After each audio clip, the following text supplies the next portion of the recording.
So ayun guys, so ngayong araw na to kasi yung mga nagtatanong sa amin, gusto daw nila kaming makilala. Ngayon ipapakilala na namin yung mga sarili namin.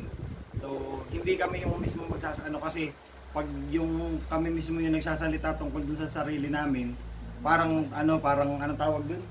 Binubuhat ng bangko o kaya ang mas naisip namin, mas maganda kung sila yung ibang mga kasama namin na magsasabi kung ano ba talaga yung mga ugali namin. Ayun. Papakilala namin, ako nga pala si Mac. Ito si Kuya Mel, si Katribo Vlogs, tsaka si Ate Abby. Ayan. So kami yung Team Ulaga. Ngayon, sasabihin namin sa isa't isa kung ano yung mga ugali namin. Game. Ngayon, pag nagsasalita ako, halimbawa, bawal kang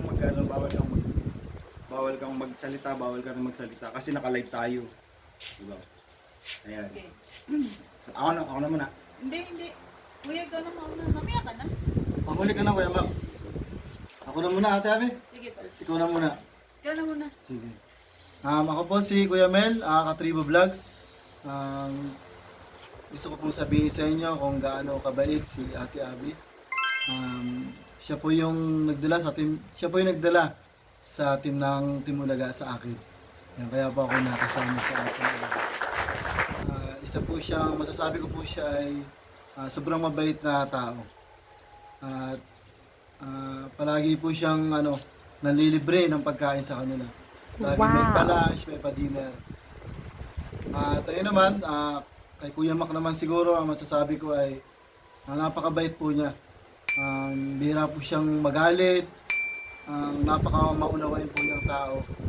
At una po pala sa lahat ay siya po yung aming leader sa Team Ulaga Official. Yung Team Ulaga Official, yung mga vlogger. At isa po siyang taong masayahin.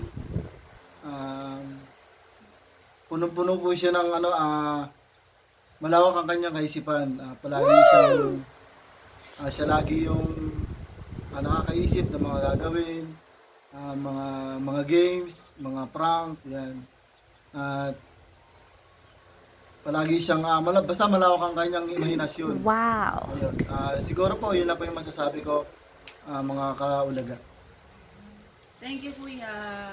Thank you. Ang saya ko. Yan. Ako naman po si Abby. Yun.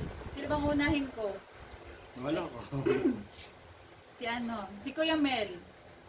Si Kuya Mel kasi, siya, alam mo yung kuya talaga, yung kuya na lagi siyang nasa gitna. Yan. Mabait yan si Kuya Mel. Tapos ay, kahit saan kami nandun siya. Tapos lagi siyang game. Tapos inuuna kami, ganyan. Tapos lagi niya kasama ang asawa niya pag kami Sana all. Tapos pag nagbabanding kami, masaya lang. Wala kang makikitang bad sides kay Kuya. Uy, sana all. Talagang siya ay kuya sa amin. Kaya wala akong ibang masabi kay Kuya Mel na masama. Kasi mabait siya. Siya ang aming kuya.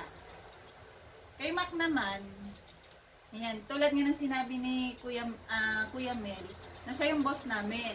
Siya ang nag-umpisa. Ganyan. Tapos ay minsan sa isang content namin halos siya lahat nag-iisip. Kasi yun nga, malawak talaga ang isip niya. Kung ano lang maisip, ayun agad. Yung on the spot agad. Tapos yun, mapagbigay siya. Maalaga naman siya. Yan. Tapos, hindi naman siya magagalitin eh. Wala, mabait siya talaga. Pagmahal, gano'n. Lagi siya nakasuporta, tapos lagi siyang ina-update kami. Kumbaga as a boss, hindi kami naiiwanan. Kasi nandyan siya lagi. Kaya ang swerte namin.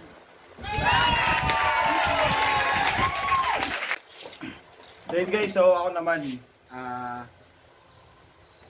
ito ay base dun sa kasi yung pag alam niyo pag yung mga nag-vlog, ako hindi magsisinungaling kasi naka-live tayo eh. Yan. Hindi ako magsisinungaling sa lahat na sasabihin ko kasi mga vlogger kasi pag minsan nagsisinungaling yan sila tungkol sa mga sinasabi nila, ganyan. Yung mga papuri. Kaya sasabihin ko kasi yung totoo. So unahin ko dito kay Kuya Mel. Ito kasi si Kuya Mel, kadalasan napapansin ko yan. Hindi siya mabait. Ano siya yung kung ano yun sa mga tao, kagaya niyan, mula nung nakasama ko si Kuya Mel, ito totoong buhay talaga si Kuya Mel, nakasama ko siya, hindi ko man lang siya nakitang magsimba. What? Ayun. Hindi siya yung taong yung alam niyo yun, yung plastic lang sa camera. Yung lang mabait lang pagdating sa camera ganyan.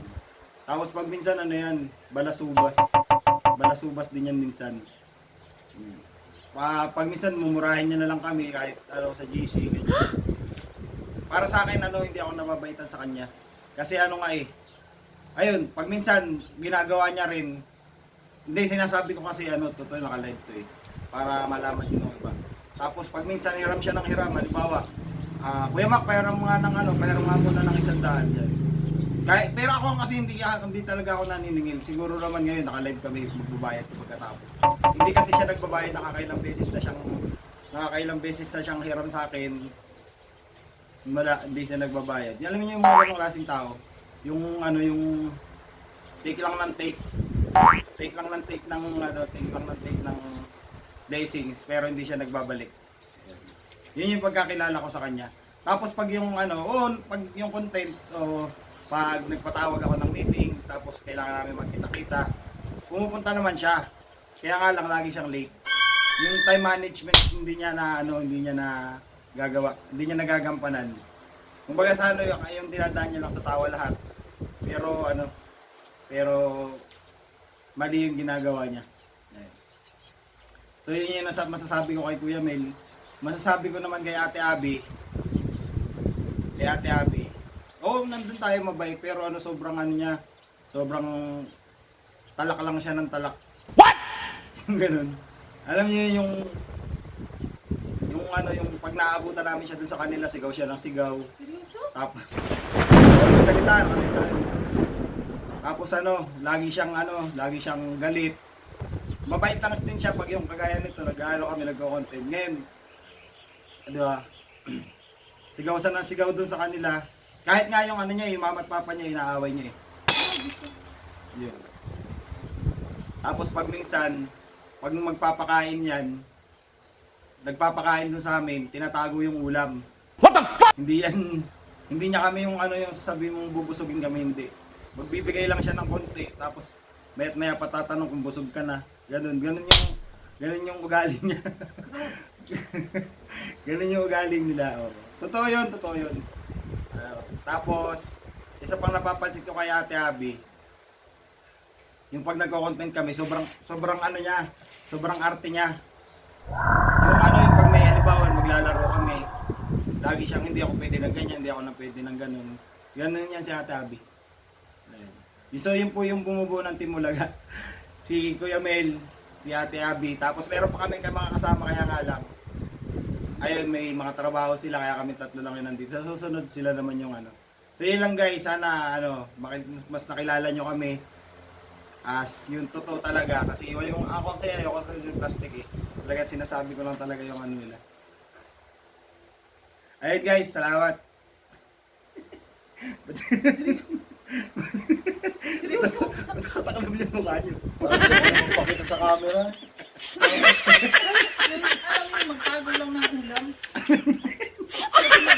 Naaway ko. Patay na natin Patay na natin. Patay na. Grabe naman yan. Buwangera. Patay na ba? Patay na yan. Kuya, may hindi ka nagsisimba? Hindi na. Hindi naman. Ano sinasabi namin Hindi naman.